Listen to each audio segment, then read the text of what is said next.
The gay thing is just, I mean, it's so bonkers. I just, before coming here, by the way, I saw that I've just been attacked by the main gay magazine in the UK and the main gay magazine in America for misgendering Sam Smith, the pop star who came out the other day as non-binary, which I don't believe in. I don't think there's any such thing as non-binary. Can you explain that?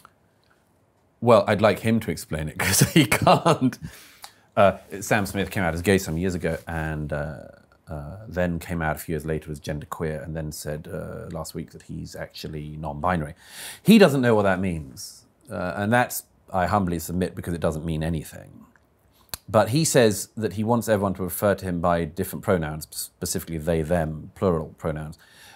And he said he doesn't know exactly how to explain what it is, but he looks forward to coming back and telling us when he does. I go, yeah, okay, I'll look forward to that. I'm not mutilating the language until the day you come back and explain this to me, because I've got a fair guess you're never going to come back with what I would regard as a plausible explanation for it.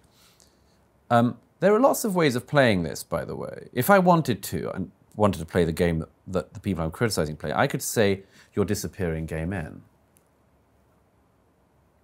Why are you doing that? Why are you disorientating a young man growing up realizing he might be gay and making him think actually he's a woman a bit of the time? Why are you doing that? I could play that game. I don't.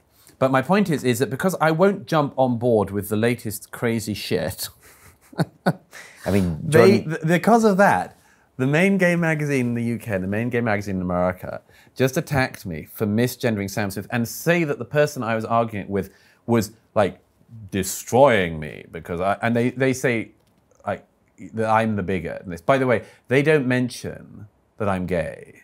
They erase that because it doesn't help them. Because what they want is to say like right-wing heterosexual homophobe won't correctly gender Sam Smith.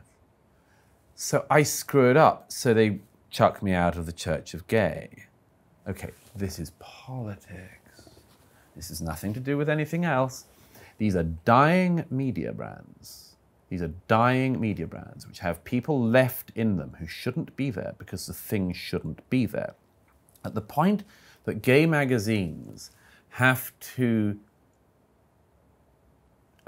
de-gay people when they just disagree on politics, you're not talking about politics.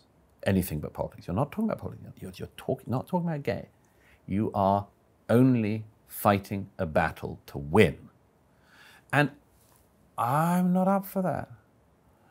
Same thing that Bret Easton Ellis has landed on. I'm not up for that next. I'm not up for the next phase. I was up for equality.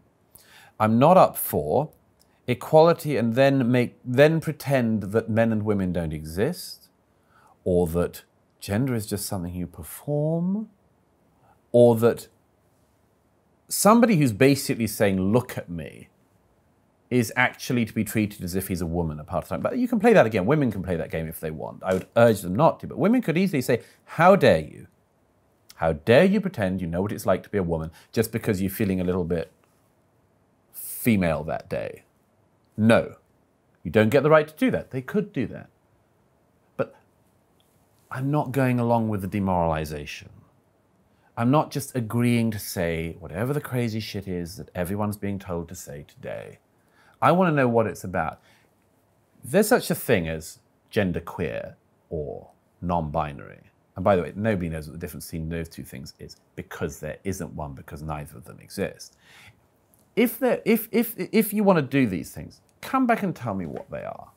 Come back when you've got the science. Come back when you've got even a reasonable argument. But I am not demoralizing myself and demeaning myself by doing whatever you want to make me dance to today. No. And I don't want other people to either. I think it's profoundly demoralizing. It's what, I don't know if you've ever had the misfortune of going to a country which, you know, suffered under a totalitarianism.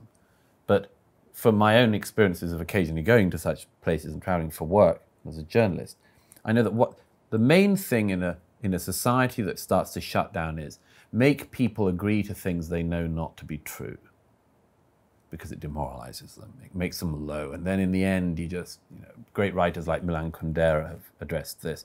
In the end, you just reality becomes, and you just agree with anything, you go along with anything. And it's just so striking in our time that that's all done in the tone of social justice. Wouldn't it be nicer of you, kinder of you, to just go along with the lie? Why do you have to keep stressing the facts? Why do you have to be so interested in the truth?